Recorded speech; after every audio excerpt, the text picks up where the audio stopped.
Welcome to the AFR Saints channel, where we provide you daily content on your favorite team, the New Orleans Saints. Do us a favor and hit that subscribe button. Be sure to leave your comments below and smash that like button.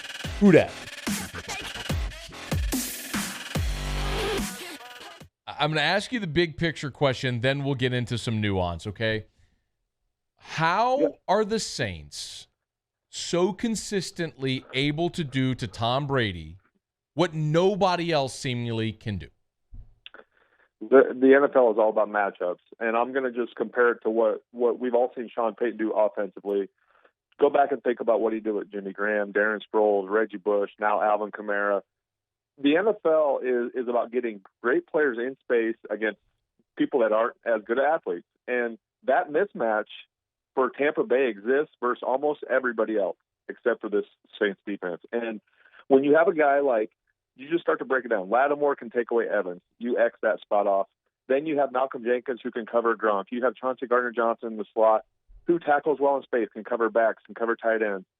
You start to look at the matchups, and there aren't mismatches that most teams have against the Buccaneers. And then you couple that coverage ability in to play man with the front four and Davenport and Cam Jordan playing the way they do. That gives Tom Brady headaches. And it goes all the way back to his struggles against the Giants. When you can rush four and you can win those matchups up front, it's Tom Brady's kryptonite. So I'm oversimplifying, but basically the Giants in 07 and 11 and these Saints, these are the only teams with a good enough pass rush. You know what I mean? That's where it's perplexing, right? That's where I want to kind of get into nuance. So what is it, man? And look, there's no Sheldon Rankins. There's no Malcolm Brown. There's no Trey Hendrickson. Like, there are different players rotating in. It just doesn't seem to matter. Yeah, and everybody always points to the Strahan, the OCU Minora, the Tux, and then now comparing Davenport and Cam Jordan. And everybody talks about those guys because they get the sacks, right? They get the pressure. But the coverage and the rush go hand in hand. If you don't have guys in the back end who can cover and play sticky coverage, now Tom Brady unleashes the ball. He gets rid of it on time. This Saints secondary, it's really about who are you going to give more credit to in this matchup. Do you give it more to the Saints secondary or the front four? I give it more to the secondary. I think the secondary helps Cam, helps Davenport get pressure on Brady because not many teams go in against Tom Brady and say, we're going to play man-to-man. And that's what the Saints do. They say, we like our matchups. We're going to play sticky coverage. We're not just going to let you check down all day long, sit in zones, because Tom Brady picks apart zone defenses. And I really think that's the ability of the Saints defensive unit. They have the personnel to play a lot of man-to-man defense. How about specifically with Chauncey Gardner-Johnson, him being back for this ball game? What was he so effective doing Sunday night? Well, Chauncey has really, the last play where he intercepted the ball, his closing speed on Scotty Miller, who's a really fast slot receiver, he has shown he's becoming an all-around defensive back. And it's hard to even list him as a defensive back. He's a DB on paper. He's a nickel. But he's really a hybrid linebacker, nickel linebacker. He's always tackled well in space. He's a great blitzer. But if now he's going to cover and have man-to-man coverage ability, and he looks like he's faster than he's ever been, maybe dropped a few pounds, that is lethal in this defense with Dennis Allen because he's going to find a way to get safeties, hybrid-type players in the box to make plays. And just his energy, his passion that he plays the game with, I think that fuels the rest of this defense. And that was missing when he was gone with his injury. Scott, when the Saints drafted Chauncey Gardner-Johnson, I'd remember talking about like how much I loved the pick because I hated him at Florida. I loathed him as an LSU guy. He was the guy that you look at and you just wanted to dog cuss him. But he's the guy when he's on your team, you love it. How is he so effective at getting between guys' ears? Well, some guys use it. It fuels them. If you're going to go stand in front of Tom Brady, right, and stare at him and look at him like, I'm not afraid of you, you better back it up. And he did. It was a series or two later, he backed it up, got an interception. I think Brady was like, where is 20? I'm going to go find this guy. I'm going to make him pay. And instead, not only did Chauncey stand up to you, stood in your face, but then he made you pay with a game-clinching interception. So that type of passion that he plays the game with fuels his fire. And it's not the same for all sorts of players. And like you said, even at Florida, he was the same player. I remember Chauncey worked out in Dallas at Michael John's Performance, where I helped train some linebackers. And I remember meeting Chauncey because he did some drills with the linebackers. He did some drills with the DBs. And I just remember him like, man, this guy loved the game. He just had a thirst for getting better, and he just loved football. And I think that's the type of player that the Saints have had ever since they drafted him. Scott Shanle's with us here. Man, the other obvious notable part of last evening was, Cam Jordan gets his 100th career sack. I don't know how if you agree.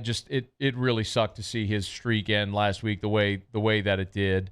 But can you put some context behind Cam Jordan being in his 11th season, rolling the way he is? Well, Cam looked awesome last night, and it was so unfortunate that his streak ended the way it did. But I'll tell you what, Cam Jordan looked his best that he looked like, all year. I mean, the pressure he got, the explosiveness, the little extra rest, I don't know, but he just looked like the Cam Jordan we've seen the last couple of years, and we haven't seen that Cam so far this year. And a lot of people are thinking, is this the end of Cam Jordan? Is he going to be done this year? I tell you what, they're going to have a hard time getting that Cam Jordan out of the building if he continues to play the stretch run the way he did last night, because he dominated. Tristan Wirfs is a really good offensive tackle. Donovan Smith has been really good for Tampa Bay all year. He's a big man. And Cam had his way with both of them all night. So when you look at his career, and I was going out when Cam was coming in, I remember rookie Cam Jordan. He brought an energy, a lightheartedness to the locker room, and he still does. He loves playing the game. He brings a different energy than most defensive ends do. And just like I talked about Chauncey, Cam's personality and characteristics just fit well into that locker room, and everybody loves Cam Jordan. I've never met anybody that had anything bad to say about Cam, and he wrecked shop, and he's doing it again. Scott, we've talked about the secondary and about the defensive line. Maybe we should talk to the linebacker about the linebackers. Demario Davis is obviously an all-pro and one of the best in the game right now. But I want to ask you about Kwon Alexander. He was flying all over the field last night. What skill set makes Kwon so effective in a game like last night?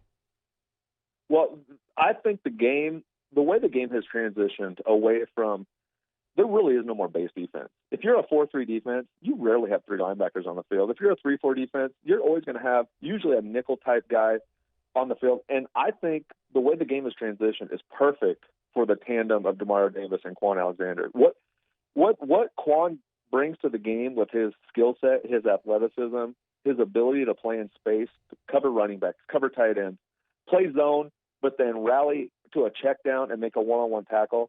I think the way the game has transitioned over the past 10 years is perfect for him. Maybe Kwon would struggle more if it was still two running backs and he had to take a fullback on isolation plays in the hole every play.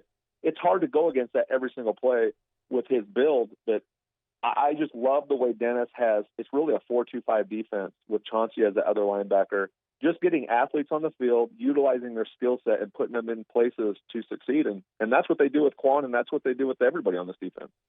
Got a couple more minutes with Scott Shanle. On Twitter at Scott Shanle, of course, catch him your view for Saints game day coverage. I got to get a thought at least on the absence of Sean Payton last night and how they were able to be effective, Scott, because candidly, one of my greatest concerns this past week was looking back at what happened in 2012. You can say do your job and you can put up the banner and you can do all that stuff, but missing the guy that is, the head of the snake, it matters. It just matters when your head coach isn't there. Why were they able to keep the train on the tracks without Sean Payton Sunday night? Well, I think it's really because it is only one game. And it's always nice to have your leader in front of you. But I also know that there's a reason why he brings back guys like Dennis Allen. After Dennis was done in Oakland, brought him back to run the defense. There's a reason why Pete Carmichael has been here since 2006 and never wanted to go take an OC or interview for head coaching jobs at other places. These guys love working together. And so I knew for one game that even if it was Dennis standing in front of the team, he was going to relay the exact same message before the game, at halftime, and after the game that Sean Payton would have. It's just a different person standing in front of you, but the message was going to be the same. The post-game press conference by Dennis, when he said, I spoke to Sean this week, he told me exactly what we had to do to win this game, and we implemented it. Take care of the ball on offense. Don't put the defense in bad positions. Special teams, be special, make some plays. played out to perfection, exactly the way it would have had Sean Payton been on the sideline. You know, Scott, because of that, they're at 500 with 3 games to play, and I'll be damned, man, they're going to be favored in all 3 of these games. So, I mean, it's crazy because 8 days ago, we're talking about a team that's playing for draft order. Now they're in the 7th seed. I mean, they're in the playoffs if it started today. So look at these next 3 games, and what do you see as far as matchups for the Saints against Miami, Carolina, and Atlanta? Well, I'll tell you, if this Saints team that showed up against Tampa Bay, like they do always, they get up for Brady. If they show up the same way these last 3 weeks, they're going to be favored in every game. Just take care of business. You know, don't have a Giants or a Falcons game at home in the Dome where you don't play to your ability. Just offensively, take care of the football. Know who you are. Get the ball to Alvin. Taysom, do your thing. Defense, continue to play the way you did last night. And special teams, make enough plays. And you're going to win these 3 games. Now, what I thought last night was if this same Saints team shows up in the playoffs, what I took away from last night's game was there were a ton of NFC teams around the league watching that game thinking, man, I hope the Saints don't get in the playoffs because they're dangerous. They can beat anybody. They showed that. They beat the Packers earlier this year. They've had their way with the Buccaneers. This is a dangerous team if they get into the playoffs. Anything can happen, and they just need to take care of business first, and then I think a lot of teams in the NFC will be scared to face this team. Not to generate some offense, but there's no doubt, man. Defensively, they are scary good when they are right, and they certainly were on Sunday Night Football. Scott Shanle, former Saint linebacker. Catch him on Your View Saints game day coverage. Always appreciate a couple of minutes, man. Thanks for making time for us. Yep, no problem. Take care. Hey, thanks so much for watching. Please leave your comments. I love to interact, and be sure to hit the red subscribe button below.